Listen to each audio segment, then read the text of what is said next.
Remorse for what? You people have done everything in the world to me. Doesn't that give me equal right? I can do anything I want to you people at any time I want to, because that's what you've done to me. If you spit in my face and smack me in the mouth and throw me in solitary confinement for nothing, what do you think's gonna happen when I get out of here? Street life is calling me. Stuck in the game, this will always be. Street life is calling me. Stuck in the game, this will always be. Street life is calling me. Stuck in the game, this will always be. I was born in the hood, a wild seed in the dirt. They ain't giving the risen. Now watch a part of the hood go from the dirt, from the sandbox to the jury. Okay, and this is the Jameel Rawls Show, and what we're doing right now is we're just going through a list of presentations we're going to be bringing to the Jameel Rawls Show. And foremost, I want to look into the soundtrack that's on the Jameel Rawls Show. And a lot of people are going to say, you know, this is an older soundtrack. What you're going to be listening to on the Jameel Rawls Show soundtrack is a demo.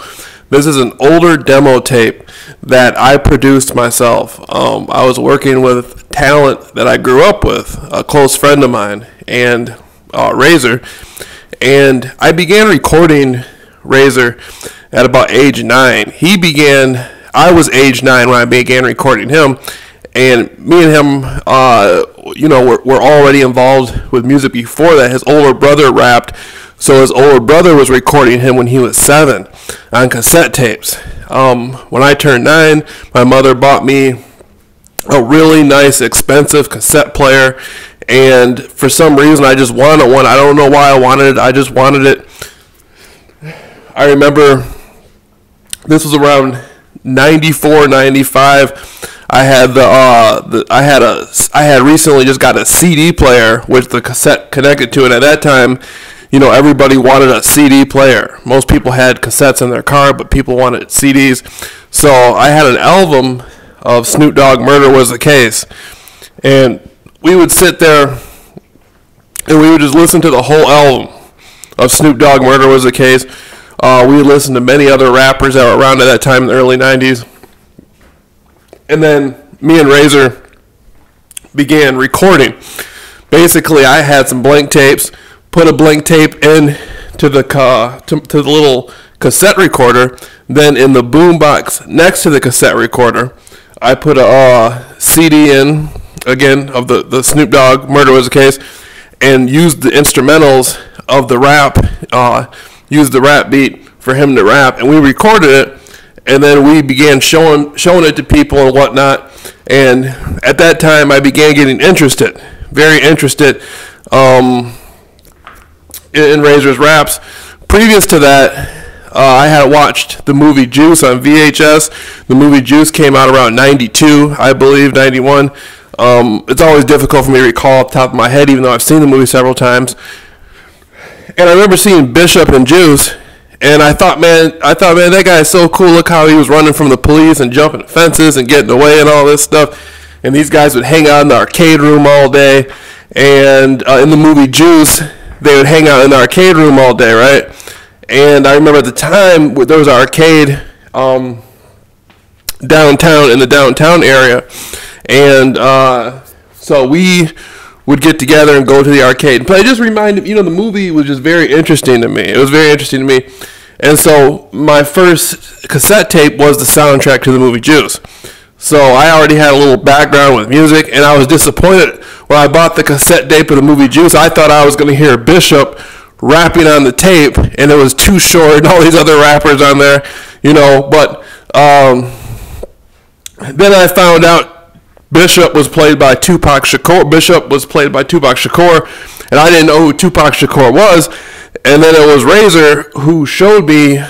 Razor had I believe it was an old Thug Life tape. It wasn't old at the time, but a Thug Life tape from Tupac's group. Thug Life was a group that Tupac had with Big Stretch and all those guys. It was like it was very underground compared to Tupac's more mainstream work. But you know, he followed the Thug Life album with Me Against the World, of course. But Razor showed me the Thug Life tape, and I'm like, in my mind, I'm like, man, that's the same guy from Juice. That's he raps, and then Razor's older brother was there. There's other people there. They kind of started laughing, like, yeah, he raps, man. He's a rapper. And so that was my introduction into the music industry, was through Razor. And we just, I just used to listen to him. I just used to listen to him rap and whatnot. He had spent hours doing it. Now, this is an area, when I said we were at the arcade downtown, that was downtown Muskegon, Michigan. We lived for a short period in an area called Muskegon Heights, Michigan, on the west side. Very small area compared to major cities. If you look at, for guys who grew up in Chicago or Detroit, this is a very small area. Muskegon Heights is not big. And most of the people know each other, right? So we lived in a small area on the west side of Muskegon Heights. And, Razor, my father knew Razor when Razor was a baby, and he knew Razor's family. And so my father put me in, Razor, me and Razor started hanging out about age about 2, and then so we were always close. But he always got himself into some stuff. He always got himself into stuff, petty stuff. Petty stuff. By the outside, people would look at him and think he may be,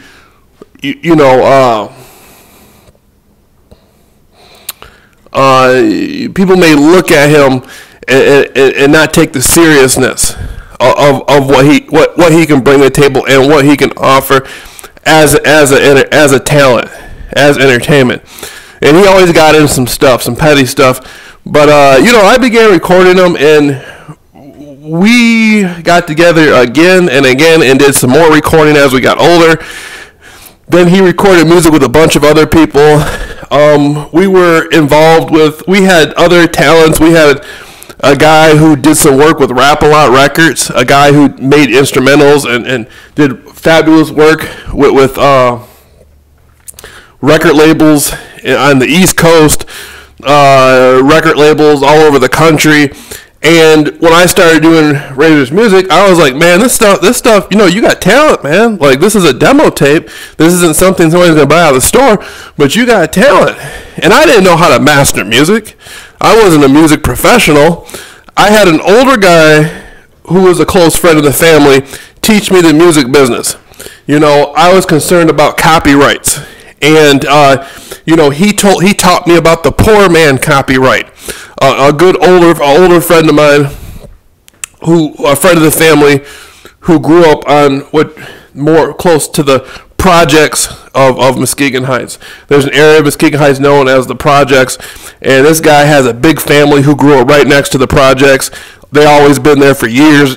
Going back to like before the projects were even there, they were there type of deal. Before the projects were even there, they were living in the area, type of deal.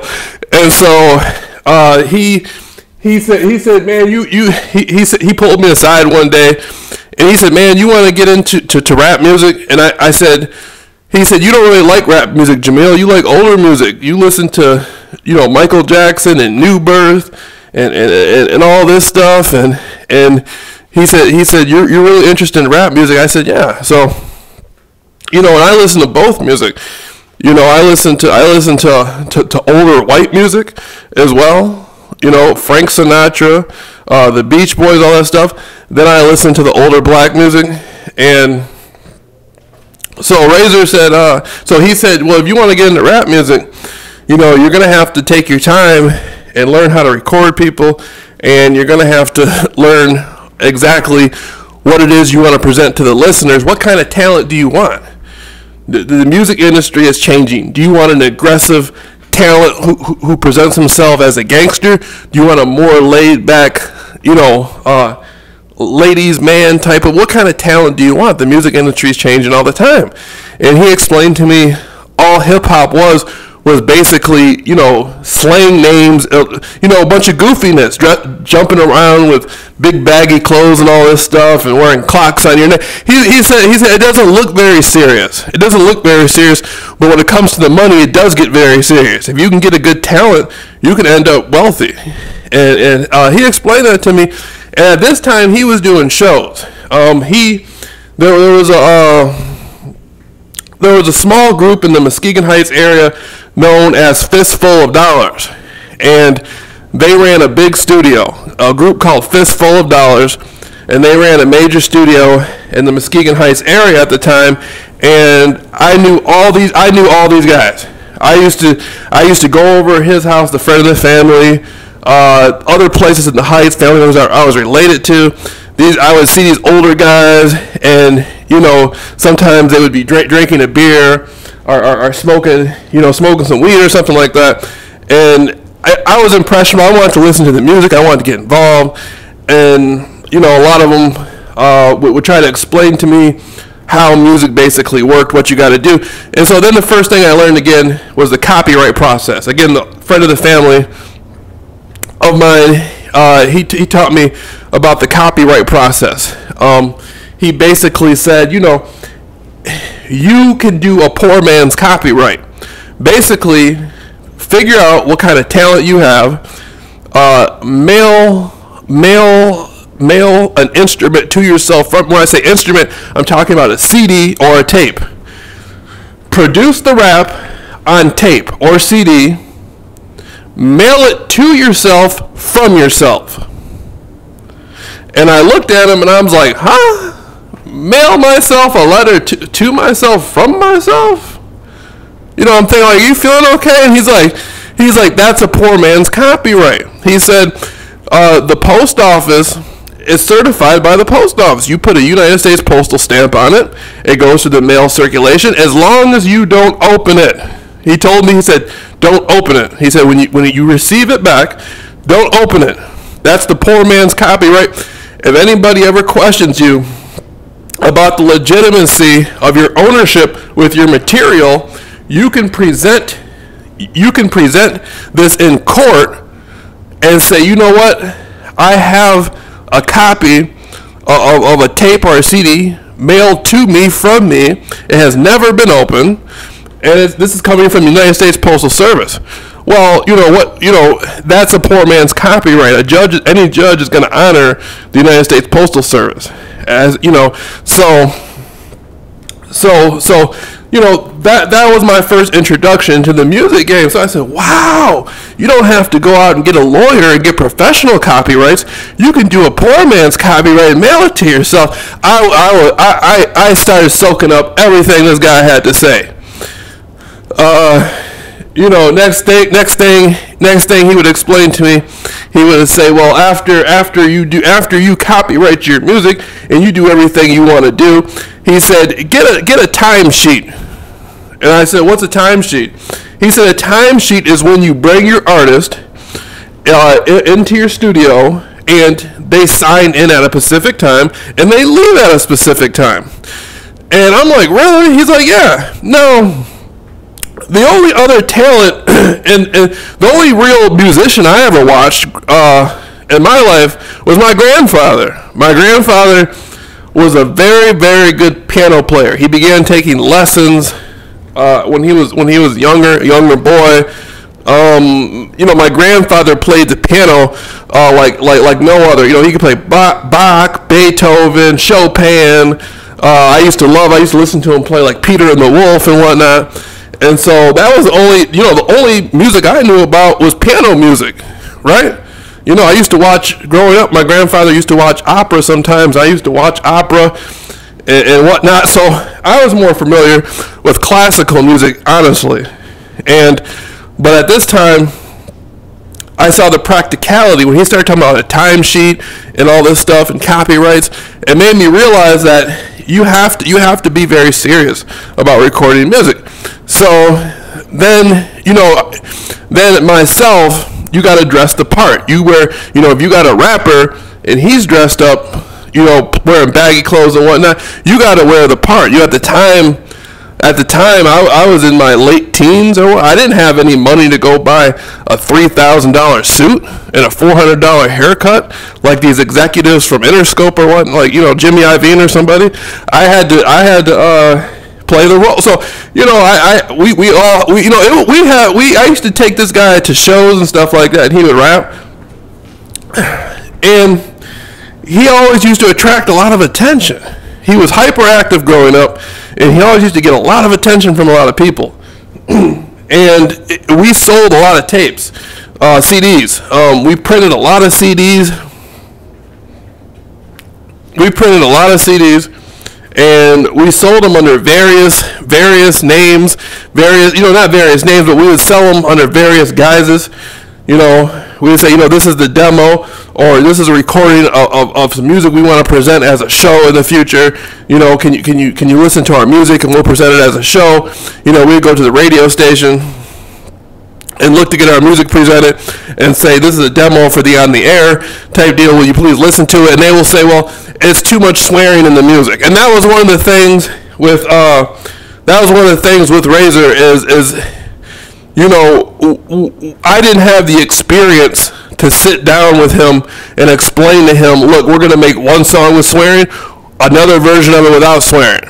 So it turned into a thing to where I was going to radio stations and you had swearing, profuse swearing in the music. And again, rap music has changed a lot from what it used to be. If you look at rappers now, these guys are wearing tight jeans and carrying purses and whatnot.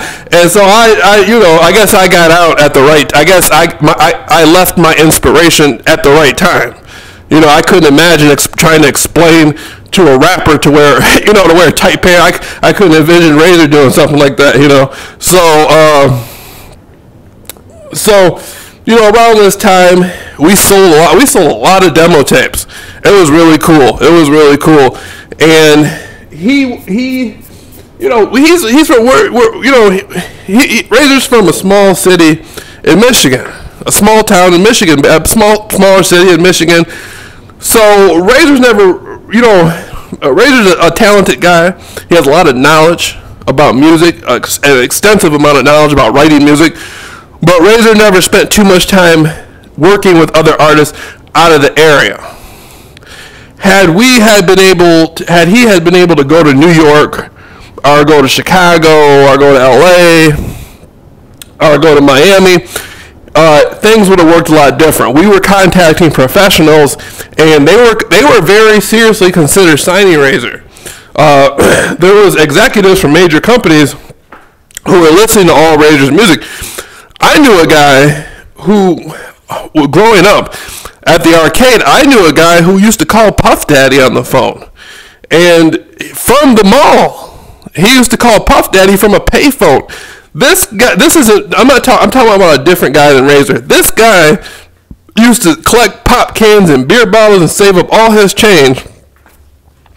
And he used to he had a little board, a little scratch board he bought from Myers for like $45 or something, or $60, $70. And this guy was recording beats on cassettes and stuff hold the cassette player next to the little keyboard, and this guy would record a beat. And then after he recorded the beat, he would save up all his change and call Puff Daddy and talk to Puff Daddy and play it for Puff Daddy over the phone, and then send demos into Puff Daddy and stuff. He never got a deal. He never got a deal, but this guy was motivated, though. His motivation used to tear me up. How he used to wake up at 5, he boxed, he spent all his time in the arcade. He was about 21 years old. He spent all his time in the arcade, then he boxed, and on the side, and he hustled money somehow, but he spent all his energy calling a bad boy Puff Daddy and talking about how he wanted a record deal to make music. It really blew me away, the motivation this guy had. It really blew me away. So I used to so when it came to Razor, I would sit back and watch Razor and watch his talent. And he had an extensive amount of talent. But he got around, I feel as though he got around the wrong people and got caught up in the wrong stuff. But then again, I've seen guys out in the streets do wrong every day and never get in trouble. There's guys I see who've been doing wrong for every single day. They never get in trouble. But for some reason, he does get in trouble. That's something I don't get, That's something I don't get. But the music we recorded we still have a lot of music we recorded. We still have a lot of material. In high school, I went to a high school that was predominantly all white, and a big group of there was a large group of what you call preppy kids, preps, and this was predominantly white school, and the preps, the prep children, the younger guys in high school, for some reason a lot of them seem to take a liking to me. I'm not sure what it was. They just took a liking to me, and so I thought it was a little bit strange, because I'm thinking, like, these are going to be the people who are going to be against, these are going to be the people who are going to look at me like, don't pay him any attention, or they're going to, probably try to mess up my day or something. That's how I looked at it. But for some reason, a lot of them took a liking to me. They started taking me back to their houses, and I started seeing how expensive their houses were.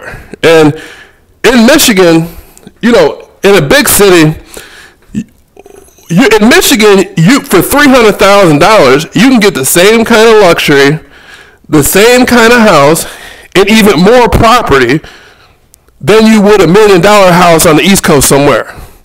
So people in Michigan can spend $300,000. I have all this luxury and space and everything. Then somebody, in Jersey or something, they're going to have to spend $1 million, $2 million to get the equivalent. So Michigan is like the perfect place for if you want to. Where I'm at in Michigan, and there's some areas where you can live a really luxurious life, a good life.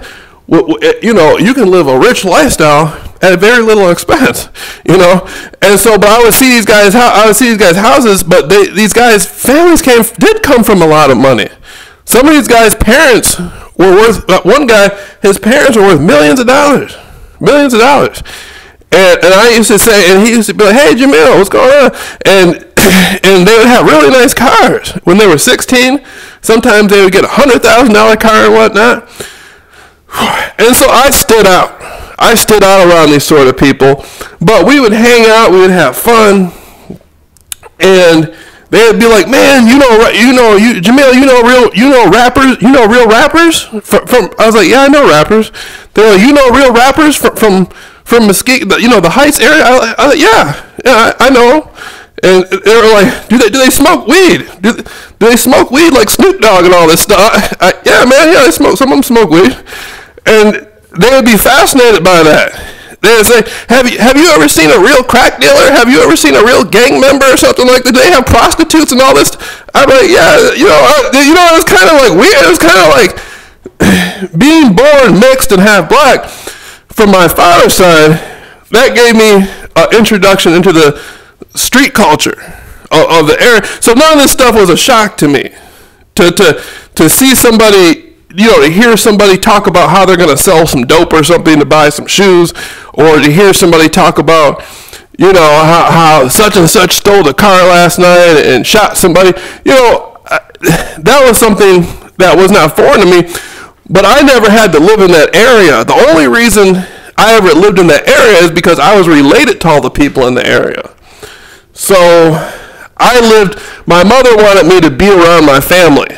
Not in a negative way, getting into trouble, but she wanted me to know who some of my family members were. She wanted me to spend time around my father's family and whatnot, and and they were married. I'm not an illegitimate child. I was a planned child. My parents were married before I was born. Not that there's wrong with anybody who does not have parents who are married. If somebody is born without parents, I'm not saying there's nothing wrong with that. I'm just saying, But anyhow, so anyway. So I end up around all these upper class rich, young white guys, and they're like, "Yeah, Jameel, they're smoking weed, making rap music and all this stuff." And I thought it was very interesting. But the one thing about a situation like that, anytime something went wrong, I got blamed for it. anytime something went wrong. I remember one night I was over some of these guys' houses and some girl's purse got stolen. I got blamed for it. I didn't even do it. And they said, oh, Jameel, it was probably Jameel. Jameel probably did it. You know what I mean? Like that. So anytime, and some of these people I wouldn't know. A lot of these people were friends of mine, but there would be people around these middle class, upper class kids. They just blame Jameel. Somebody wanted to get some, one of the students had some marijuana. It might have been Jameel that did it. Jameel probably get, that type of thing. So eventually, so there was a lot of scapegoatism around hanging out. People want to go out and get drunk and get beer and all kinds of stuff was going on. So I eventually, and I wasn't never interested in school, to be honest with you. I didn't take school seriously. Education is important, reading is important, studying is important, but I didn't really, I knew the educational, I think most teenagers, most young people know that there's something going on in the educational system that's not normal. They know the history has been fabricated. They know there's something going on that's not normal, and I was one of them. I used to sit there, and growing up and talk to my grandfather for hours about international politics, UFOs, all different sorts of subjects. And then when I got into school in the history class, I remember the teacher never really taught real versions of history. I would know more about World War II than some of the teachers. They said the Pearl Harbor attack did this, and I'd come up with something like, well, what about the Battle of L.A., where the Japanese were flying over, were bombing L.A., the Battle of L.A. with the Japanese and whatnot, or what about the Lusitania, going back to World War I, what happened to the Titanic? Was the Titanic torpedoed? I would come up with all kinds of stuff, and the teachers, it became a thing where the teachers kind of didn't know what to do. I would ask some really interesting questions, and sometimes the teachers didn't know how to answer them. And then at the same time, I wasn't going to class. I wasn't going to class like I would. I was getting poor grades. They were trying to they were trying to put me in special classes and all that stuff. I just took the whole thing. I used to just sit there and make fun of all of it. I would make fun of the students. I would make fun of the teachers. I would just sit there and laugh and make fun of the whole thing and make noises in the classroom and stuff like that. And I used to, if you know anybody who really knows me and spent a lot of time around me when I was growing up and I was going to school, and they'll say, man, that guy was like, all he did was just laugh and make fun of people in school. He didn't take anything serious. It was like people who really know me can explain that to you, right? And so if they spend a significant amount of time around me, you know what I mean? So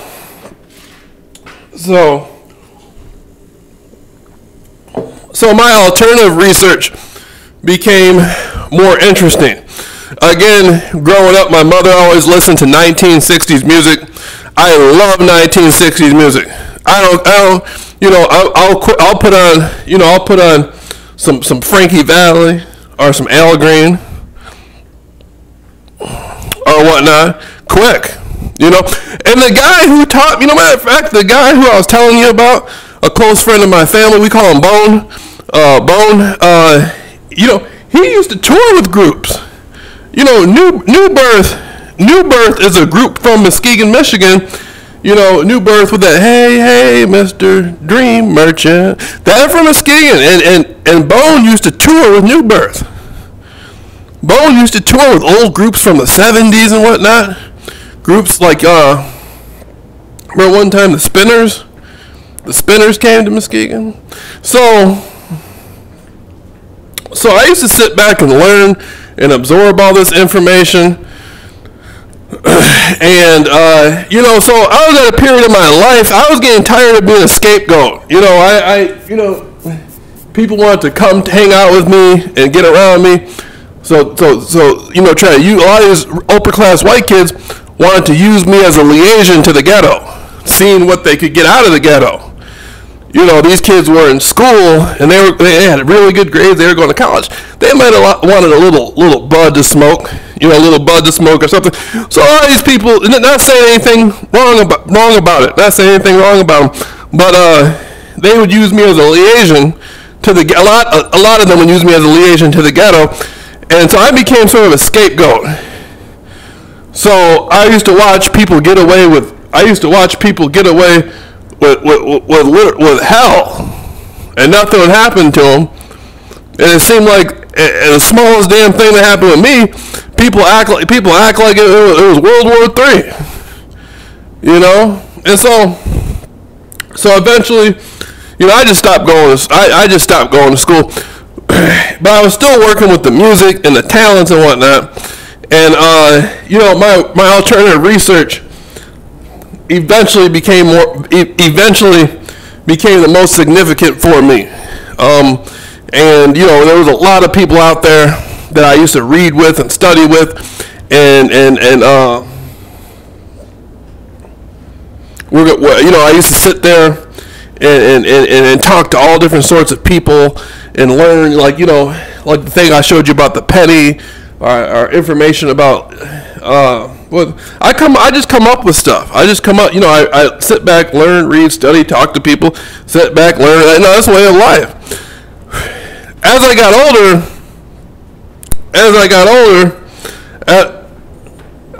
older, I started recognizing that the general educational system didn't really have too much education in it. I remember a teacher of mine at the time, he told me, he said, even though you're right, he said, I'm going to give it to you. You're right. We were talking about, what were we talking about? We were talking about something about World War I or World War II. I think it's something about World War II. And he, you know, he said, you're right. He said, Jameel, you're right. But he said, I cannot teach anything outside of the educational curriculum. As a teacher, I can't do it. I'm hired by the state. I can't do it. He said, we all go by a certain he explained it to me. I remember I was sitting in his classroom, and I think he was one of my favorite teachers. At the time, he might have been my favorite teacher. And he said, you know, he said, you asked some really, he said, you asked some really good questions. He said, and I got to hand it to you, you're right. But I can't explain anything. I can't do it. And the Board of Education isn't going to go for it, and I could lose my job. And I said, wait a minute. I went along with it. I said, okay, all right. And I left the classroom. But I'm like, later on, you know, the day, I'm like, wait a minute. You mean a teacher cannot teach their students information even if it's true and factual and it's for their intellectual development to better them because somebody else says they can't? Wow! Now everything's starting to make sense. Now, when I heard that, I said, now things are really starting to make sense around here. You know what I mean? Now things are making sense. This is why, now I see why so many young people aren't interested in school. So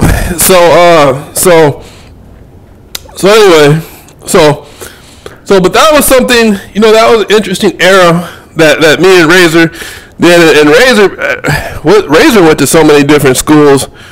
Razor was in and out. Razor was in so much trouble growing up. He was in and out of all these different schools and whatnot. Me and Razor lost contact a lot. That was one thing about me and Razor. We would hang out with each other and be with each other like every day for a period. Then we would lose contact. You know, he would get in trouble. You know, end up in juvenile hall or something, and we would just lose contact. But when we got back around each other, I was always interested in him getting into the music, you know, and prospering in his musical career. And his brother rapped. His brother rapped, and so, you know, it was easy for him to get back into the music. But, you know, so that's the soundtrack that's just a little rundown. That's the soundtrack to the Jameel Rawls show. It's an older demo. In the demo, there's cussing. You can hear the rapper cut. But I'm gonna use this. I'm gonna use the soundtrack. I'm gonna use it. I'm gonna allow it to be the soundtrack for the Jameel Rawls, to some degree, for the Jameel Rawls show. But so a lot of people might ask. Over the years, I've interviewed many different people. Alternative researchers, rappers. A lot of people don't get. I was already producing rap music and working with rap music before I became an alternative researcher. But so, in my website is I have a website that is Metaphysical Consultant, and on the website I do psychic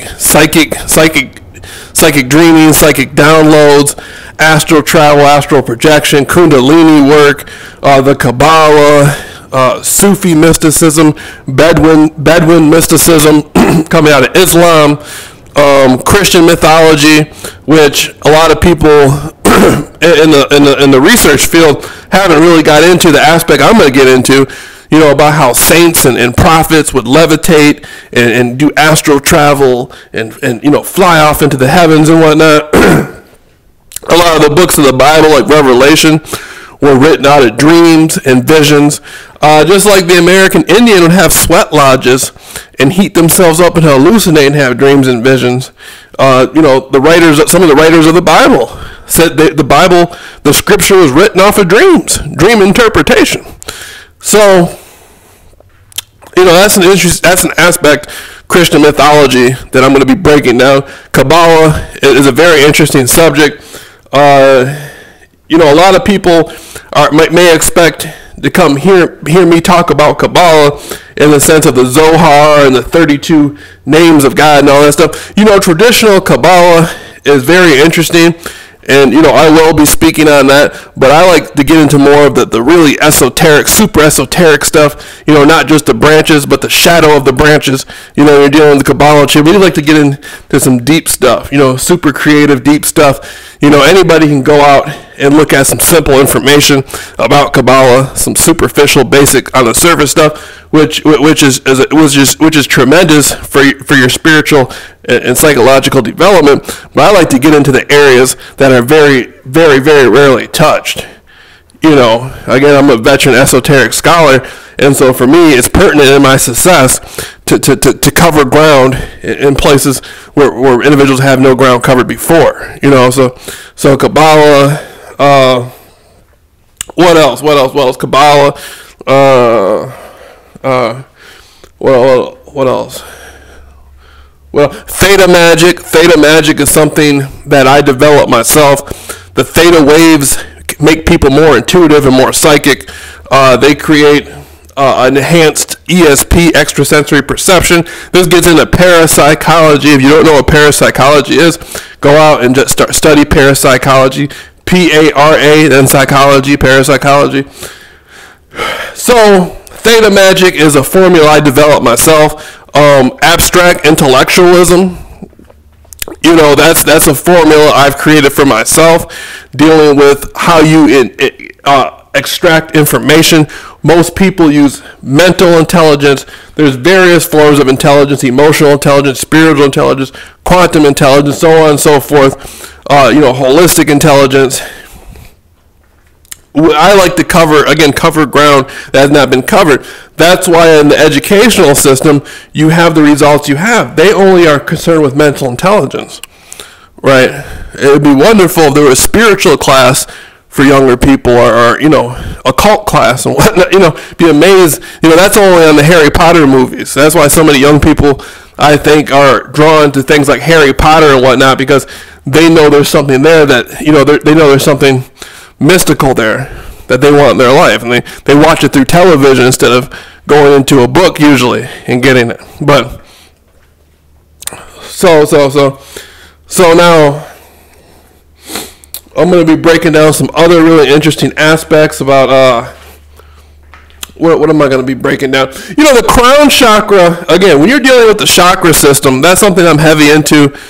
There's 7 chakras. Some people will say there's more than 7 chakras. Animals have a different chakra system to some degree. But the 7 chakras, going up to the crown chakra, right, which is governed by the pineal gland, where you get dimethyltryptamine, and between 12 and 3 a.m. is when the pineal gland is most active. That's when you have the more psychic ability. The crown chakra is noted as being the gateway to super consciousness. The color for the crown chakra is violet. Now, the Kether, or in Kabbalah, the crown, in Kabbalah, the crown is the gateway to the infinite, and it is said that everything comes from the infinite. The concept of God, or the Elohim, going back to Genesis, come out of the infinite, so that's one thing. That's one thing I want to look at, is drawing a close resemblance between the infinite and the chakra system. So the root chakra being the first chakra, the sacral chakra being the second chakra. Now with the root chakra, it's governs survival and fear, and the color for the root chakra is red. If you eat red fruits and vegetables such as apples, you can quickly heal. The root chakra has a tremendous impact on one's life. Various people work on various chakras, such as with the throat chakra, the fifth chakra, which the color is blue. People, that's mainly, I come across those sorts of people just due to the nature of the work I'm involved in, the esoteric research I do. The esoteric research that I do tends to lead people to be more vocal, like I am. And so, you get vocal, you get talking, and you're expressing your truth. The more you express your truth, the more you're going to activate the sixth chakra, which is the third eye. That gives you intuitive insight. So when you see people out there who are interested in hidden symbolism, or they seem to know a lot of things that other people don't know, these individuals, at some point, either they're using their third eye, or at some point they're going to be using their third eye.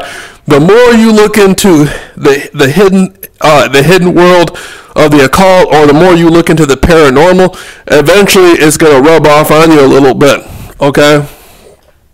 And so, approach with caution. Don't, take your time in learning these subjects.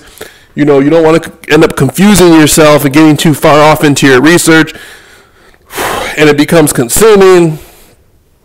You can't rush through a spiritual journey. You have to take your time and process through it. So there it is. So, and me myself, I love going to the library and learning and studying and reading and gathering information. And I like older books and older information. I remember I used to sit back and talk to my grandfather. Again, my grandfather, he traveled all over the world, and he used to sit there and explain to me about things. Like, I would ask him questions. I'd say, I'd ask him questions. He'd be explaining World War II to me, and I'd say, "Have you ever seen real Nazis before?" And he'd say, "Yeah." And I'd say, he was like, "I see." He'd sit there and explain to me how he saw real Nazis in Ireland in the early 1950s or something, or the mid-19. I see, really? You saw real Nazis?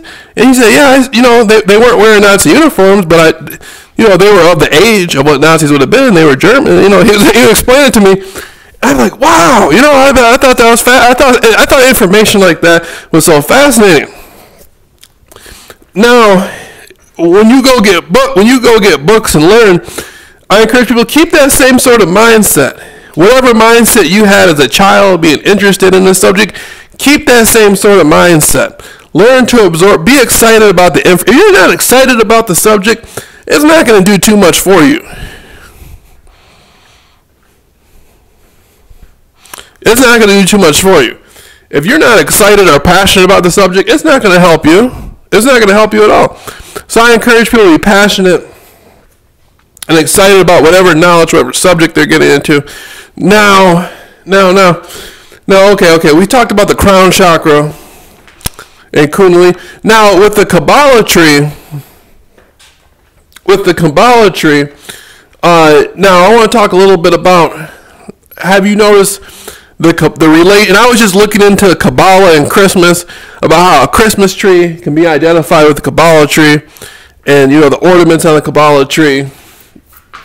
And you look at the snake, the Kundalini snake and whatnot.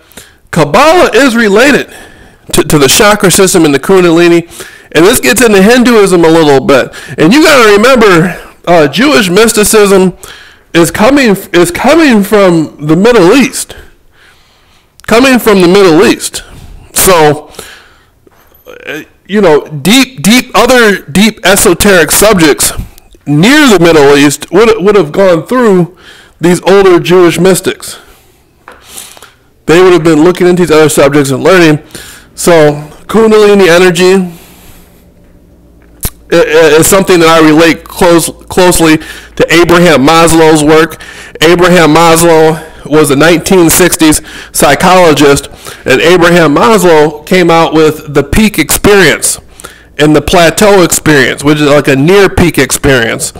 And the peak experience is super consciousness, what in Kabbalah you would describe as the infinite experience, the crown in Kabbalah, the crown chakra and the chakra work. And through Kundalini, you experience these explosions, these peak experiences, right?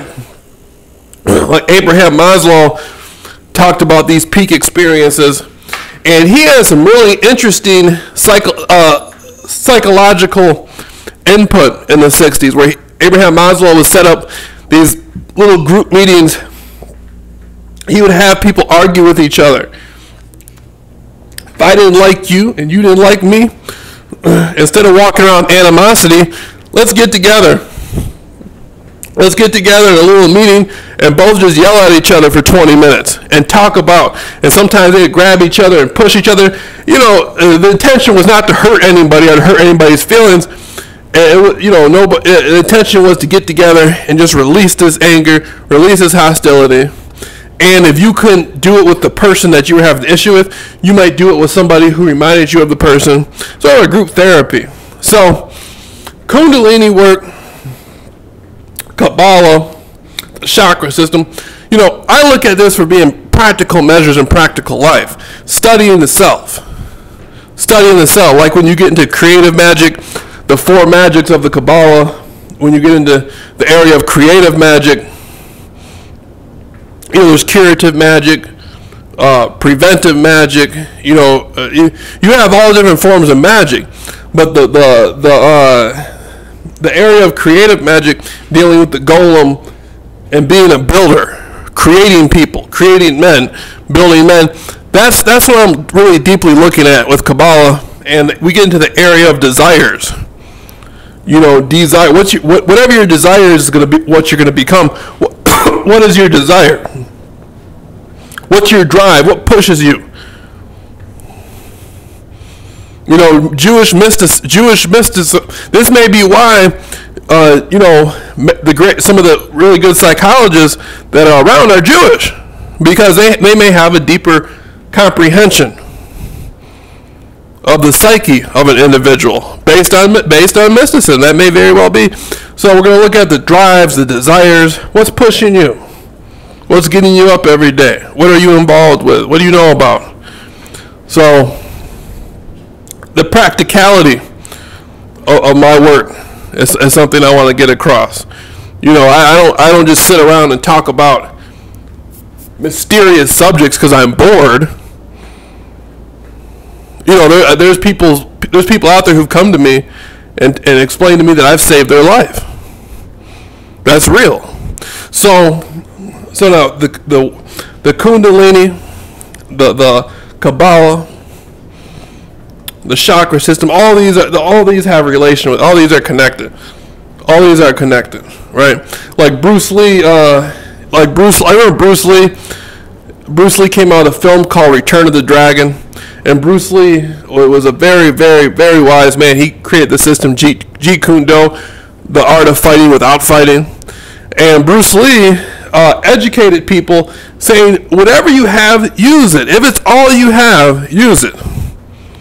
If he came across somebody who was restricted to a certain martial arts style, say you were restricted to karate, basic Japanese karate, or taekwondo and Korea, if that's all you had was just one style or system, use that. Stick with it. Build on it. Learn from it. Develop it. Become the best at it. Become the best at it, and use it. Use what you have. So if you're into Kabbalah, learn it. Use it. If you're into Islamic mysticism, learn it. Use it. If you're into Hinduism, learn it. Use what you have. Use what you have. So what we're going to be looking at now, what we're going to be looking at now going into the Jameel Rawls show is going to be some other interesting topics. That's just my metaphysical consultant, metaphysical mentoring platform. I have multiple platforms. Another platform of mine is going to be a little bit about the esoteric, where this is a Jameel Rawls show, so we're going to get into some interesting stuff. We're going to look at, music and film. We're going to decode music and film a lot. Music and film. We're going to decode music and film. We might even get, who knows, we might even get an actor on the show. Somebody, who once played a role in a film might want to come on the show. So, music and film. Okay. Now, I was doing some work previously where I showed on Soul Train how Al Green had a purse, and the reason why I showed that in my metaphysical mentoring was because a lot of people seem shocked by the homosexuality going on in the hip-hop game, the rap game, and we're going to look at environmental psychology and look at how homosexual emotional connotation is used in advertisement. And I'm not disrespecting anybody who has a preference for men. If you're a homosexual, that's your business. That's on you. I don't knock anybody for what if that's where you're at, that's where you're at. But I show this to people to show people Al Green went on Soul Train with a purse. That doesn't mean Al Green's gay either. I'm not implying Al Green was involved with anything like that, but he wore the purse on Soul Train back in the 70s. I saw a rapper, Lil Uzi, wearing a purse in modern times, and I showed the cross-reference. I said, look, people have been doing this. People have been doing this. This is interesting. This is interesting. And Lil Uzi was in a photograph wearing a dress and a purse, with a guy throwing up a gang sign and all this stuff. What are they showing us? How are we going to decode this average? How are we going to metaphysically decode this message? This isn't my age group. These are younger people. This is a much younger age group. What is this younger age group being shown? How are they going to decode this? And my classes are to teach people who may have a younger niece or nephew, or a younger son or daughter, or a brother and sister, and may want to take in some of this occult knowledge and examine it, so they may know how to deal with coming across this in their own life. They can learn some extra perspectives, right? One of the things that excites me a lot is being able to go back and go back to my esoteric research and look at the art of channeling. I look at all this as channeling. You turn on a rap song, or you turn on a rock and roll song, or some classical, you're channeling the music. It's going through you. You talk to an individual, you're taking in their energy. This environmental psychology, you're taking in the energy. So, sound perception, color perception, I'm listening, I'm interacting with people, I'm taking in their energy, but what is the energy going to mean? What is the energy going to mean for me? So that's something I teach people about. Now, going back to older movies, Movies used to be much more violent in the late 80s and early 90s. Movies used to be much more violent. And I remember when I was a little boy, I was about 6, 7, 8 years old, something like that. I remember watching HBO and then going to Blockbuster, and I used to want a VHS, and my mother couldn't tell me no. Come on, damn it, let me see the movie. No, I'm just joking, I wouldn't do that. But I would go there like, I want to see the movie, you know what I mean? And I like horror movies. I loved horror movies. I used to sit there for hours and watch movies like Nightmare on Elm Street, Friday the 13th. Now that I'm well studied in the occult, now I can look at hidden symbolism that were in these movies I watched. I don't got to re-see the movie. I watched the movie a million times. So I look back at Friday the 13th. I'm discovering some of the world's oldest mask. The ancient Phoenician mask looks just like the Friday the 13th mask. I'm learning new perceptions of some of these films I watched. And these films, I remember there were such films like Child's Play, or Pet Sematary, or one of my favorite films came out by Full Moon Entertainment, Puppet Master. Puppet Master was one of my favorite films. In Puppet Master, they had a man named Andre Toulon who was the Puppet Master, and he was hiding from the Nazis. And the Puppet Master was using Egyptian magic to animate his puppets, and bring his puppets back to life. And you will see throughout the series, these puppets would go and get the pineal gland. You had puppets like Torch and Pinhead, all these little puppets. And in the second one, Andre Toulon comes back he turns himself into a puppet and whatnot, but they were after the pineal gland. The little puppets were getting the pineal gland and taking the pineal gland, which was considered by the ancient Egyptians as being the seat of the soul, and they were using it to keep the puppets alive and animate people, using the lush, the vital force, the kundalini, the chi, the ki, the prana. As we were talking about Bruce Lee talked often about the chi energy, the breath, the aura, and that's what these puppets were doing in this film, using the aura, the chi, the prana, like I say in Hindu, that vital force. So I go back to older movies that I watched growing up, and I'm like, wait a minute, I get this. So they're referencing ancient Egyptian magic, and they're using the pineal gland? Oh, I get where they were coming from. Now I get it. As a little boy, I didn't know anything about any of that. But after years of esoteric research, now I get it. So we're going to go back and decode some of these films. We're going to go back and look at some of these films. We're going to go back and look at some of these films and decode some of these films. We're going to listen to music, decode music. There was a film that came out. Remember Coolio? He did a music video out of a film called Dangerous Minds. Remember that film from the early 90s and Dangerous Minds? And in the movie Dangerous Minds, the teacher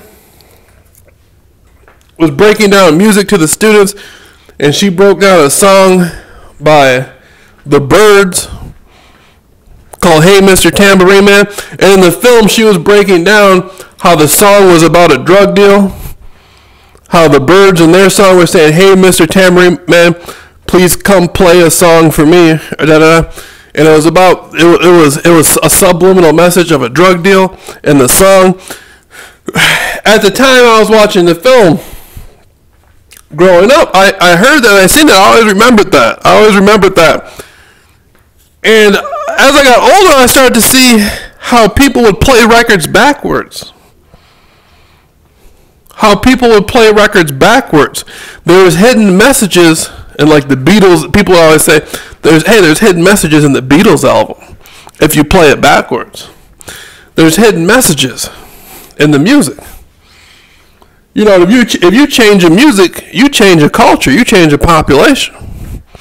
You know, there's one guy. Matter of fact, there's some sort of agent on YouTube who was explaining how he helped end communism out of rock and roll music.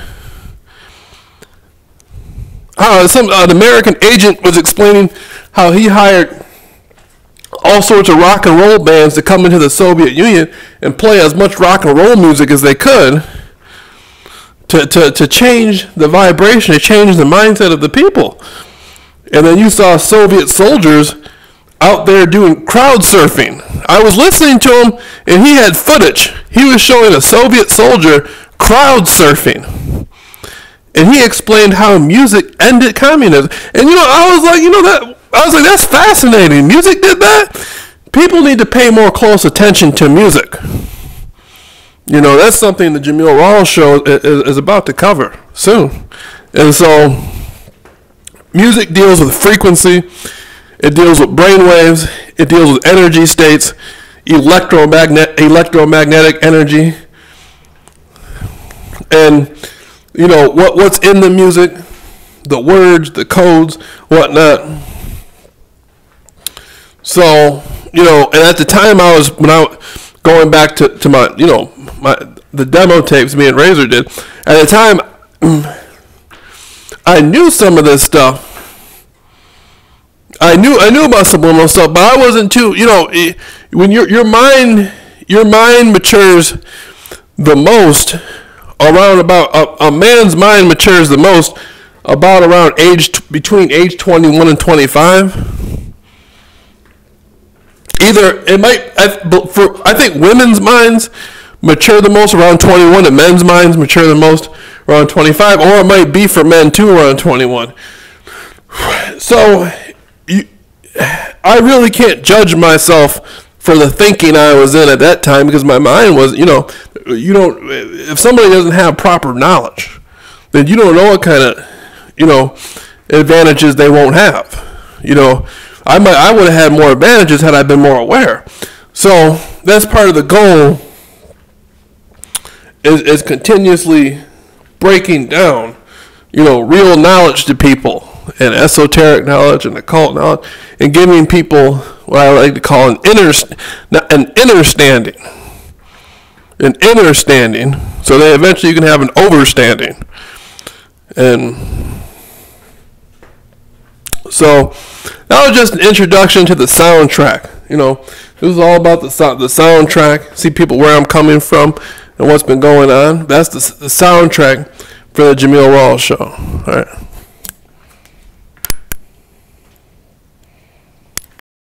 Remorseful what? You people have done everything in the world to me. Doesn't that give me equal right? I can do anything I want to you people at any time I want to, because that's what you've done to me. If you spit in my face and smack me in the mouth and throw me in solitary confinement for nothing, what do you think's going to happen when I get out of here? Street life is calling me. Stuck in the game, that's who I'll always be. Street life is calling me. Stuck in the game, that's who I'll always be. Street life is calling me.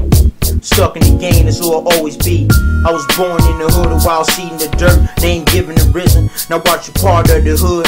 Go from the dirt, from the sandbox to the jury box. My lifestyle been wearing me down. Streets and money, look at me now. Streets and money got me fighting the law. In the 12-man cell, living it raw. No money, no calls.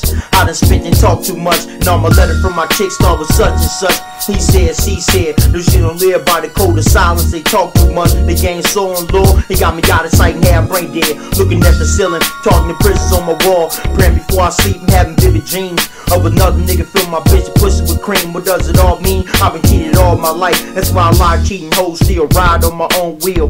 Never let a bitch make me or break me. I'm a blessing, a man, and good with the street, nigga. The street is my world. Street life is calling me. Stuck in the game, that's who I'll always be. Street life is calling me. Stuck in the game, that's who I'll always be. Street life is calling me. Stuck in the game, that's who I'll always be. Street life is calling me. Yo.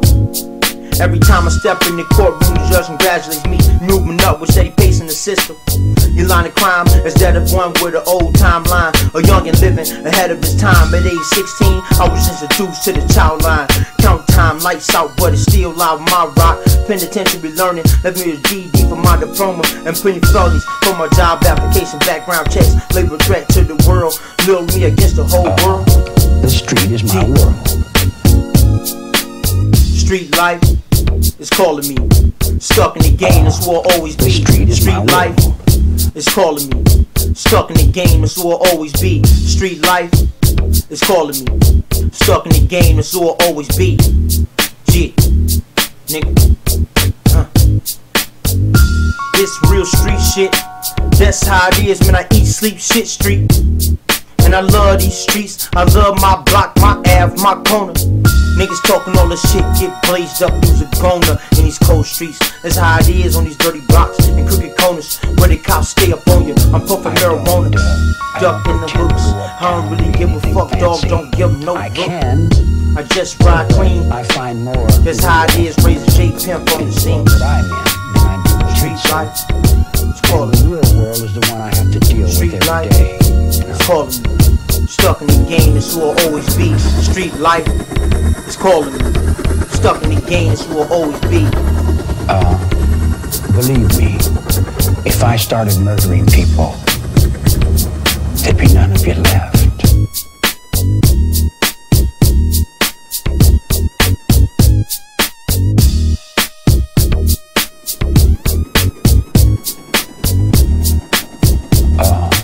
The street is my world.